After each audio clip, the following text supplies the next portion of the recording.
ನಮ್ಮ ದೇಶಾದ್ಯಂತ ರಾಮಜಪ ಮತ್ತೆ ಶುರುವಾಗಿದೆ. ಬಹುಶಃ ಭಾರತೀಯ ಸಿನಿಮಾ ರಂಗದ ಇತಿಹಾಸದಲ್ಲೇ ಮೊದಲನೇ ಬಾರಿಗೆ ಬ್ರಾಹ್ಮಿ ಮುಹೂರ್ತದಲ್ಲಿ ಒಂದು ಟ್ರೈಲರ್ ರಿಲೀಸ್ ಆಗಿರೋದು. ಹೌದಾ? ಹೌದು, ನಂಗೆ ಗೊತ್ತೇ ಇಲ್ಲಲ್ಲ. ಸರಿ, ನಾನು ದಿನ ಬೆಳಿಗ್ಗೆ ಬೇಗ ಹೇಳ್ತೇನೆ, 4 ಗಂಟೆಗೆ ಹೇಳ್ತೇನೆ. ಟ್ರೈಲರ್ ನೋಡಿಲ್ವಾ? ಈಗ್ಲೇ ನೋಡ್ರಪ್ಪ, ನೋಡಿ ಟ್ರೈಲರ್ ನೋಡು. ಇದು ಗೊತ್ತಿದ್ರೆ ನಾನು ಬೇಗನೆ ಹೇಳ್ತಿದ್ದೆ, 4 ಗಂಟೆಗೆ. ಏನಪ್ಪ ನೀನು, ಅದು ಅಪ್ಡೇಟ್ ಇಲ್ಲ. ಗೊತ್ತಿದ್ರೆ ನಾನು ಬೇಗನೆ ಹೇಳ್ತಿದ್ದೆ. ಈ ಸಿನಿಮಾದ ಬಜೆಟ್ ಕೇಳಿದ್ರೆ ನೀವು ಹಾರಿ ಹೋಗ್ತೀರಾ. 1-2 ಕೋಟಿ ಅಲ್ಲ ಬರುವುದು, 4,000 ಕೋಟಿ.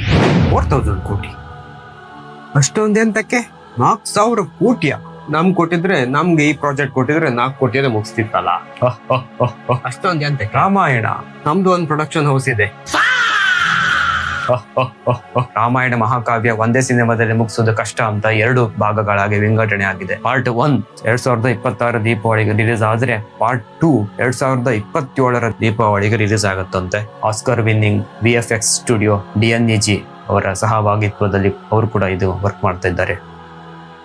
ದಂಗಲ್ ಮತ್ತು ಚಿಂಚೋರ್ ಖ್ಯಾತಿಯ ಪ್ರತಿಭಾವಂತ ನಿರ್ದೇಶಕ ನಿತಿನ್ ತಿವಾರಿ ಅವರು ಈ ಸಿನಿಮಾದ ನಿರ್ದೇಶಕರಾಗಿದ್ದಾರೆ. ಈ ಸಿನಿಮಾದಲ್ಲಿ ಭಾರತೀಯ ಚಿತ್ರರಂಗದ ದಿಗ್ಗಜ ನಟರಾದ ರಣಬೀರ್ ಕಪೂರ್ ಅವರು ಶ್ರೀರಾಮನ ಪಾತ್ರದಲ್ಲಿ, ಸಾಯಿ ಪಲ್ಲವಿ ಅವರು ಸೀತಾಮಾತೆಯ ಪಾತ್ರದಲ್ಲಿ, ಹಾಗೆ ರಾವಣ ಪಾತ್ರದಲ್ಲಿ ನಮ್ಮ ರಾಕಿಂಗ್ ಸ್ಟಾರ್ ಯಶ್ ಅವರು, ಹನುಮಂತನ ಪಾತ್ರದಲ್ಲಿ ಸನ್ನಿ ಡಿಯೋಲ್ ಅವರು ಆಕ್ಟ್ ಮಾಡಿದ್ರೆ, ಲಕ್ಷ್ಮಣನ ಪಾತ್ರದಲ್ಲಿ ಶಿವಂ ದುಬೆ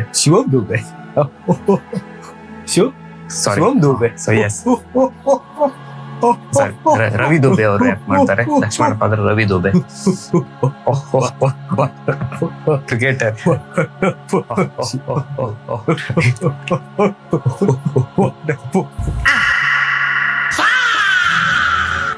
ಹಾಗೆ ಪೋಷಕ ಪಾತ್ರದಲ್ಲಿ ಖ್ಯಾತ ನಟರಾದ ದಶರಥನ ಪಾತ್ರದಲ್ಲಿ ಅರುಣ್ ಗೋವಿಲ್ ಆಕ್ಟ್ ಮಾಡಿದ್ರೆ, ಲಾರಾ ದತ್ತ ಕೈಕೇಯಿಯಾಗಿ ಆಕ್ಟ್ ಮಾಡ್ತಾರೆ. ನಂಬರ್ 1 ಖಳನಾಯಕಿ ಪಾತ್ರ ಮಂತರೆಯ ಪಾತ್ರವನ್ನು ಶಿಬಾ ಚಡ್ಡಾ ಅವರು ಆಕ್ಟ್ ಮಾಡ್ತಾರೆ.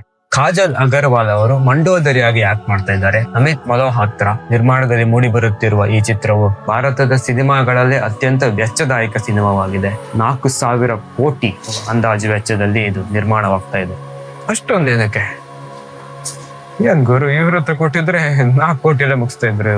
ಇವ್ರದ್ದು ಒಂದು ಪ್ರೊಡಕ್ಷನ್ ಹೌಸ್ ಇದೆ, 4 ಕೋಟಿಯಲ್ಲೇ ಮುಗಿಸ್ತಿದ್ರು.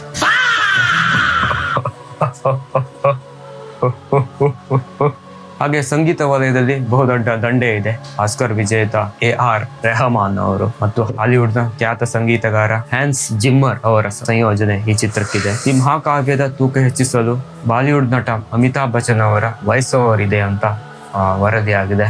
ಇಂತಹ ಐತಿಹಾಸಿಕ ಸಾಂಸ್ಕೃತಿಕ ಕಥೆಗಳನ್ನು ಹಿಡ್ಕೊಂಡು ಸಿನಿಮಾ ಮಾಡುವಾಗ ತುಂಬಾ ಜಾಗರೂಕತೆಯಿಂದ ಇರಬೇಕು. ಯಾಕಂದ್ರೆ ಸಣ್ಣ ತಪ್ಪು ಆದ್ರೂ ಕೂಡ ದೊಡ್ಡ ಮಟ್ಟದ ಕಳಂಕ ಅನ್ನೋದು ಸಿನಿಮಾ ತಂಡಕ್ಕೆ ಬರುತ್ತೆ. ಅದಕ್ಕೆ ಸಣ್ಣ ಎಕ್ಸಾಂಪಲ್ ಅಂದ್ರೆ ಆದಿಪುರುಷಲಾದ ತುಂಬಾ ಎಡವಟ್ಟುಗಳು, ತುಂಬಾ ತಪ್ಪುಗಳು, ಎಡವಟ್ಟುಗಳು, VFX ಅಲಾದ ಎಡವಟ್ಟುಗಳು ಹಾಗೂ ಕಾರ್ಟೂನಿಸ್ಟ್ ಆಗಿ ಮೂಡಿ ಬಂದಿರುವಂತಹ VFX ಗಳು. ಸೊ ಈ ಬಾರಿ ಆ ತಪ್ಪು ಆಗದೆ, ಜನರ ಧಾರ್ಮಿಕ ಭಾವನೆಗೆ ಧಕ್ಕೆ ಆಗದೆ ಹಾಗೆ ನೋಡಿಕೊಳ್ಳುವ ಜವಾಬ್ದಾರಿ ಸಿನಿಮಾ ತಂಡಕ್ಕಿದೆ.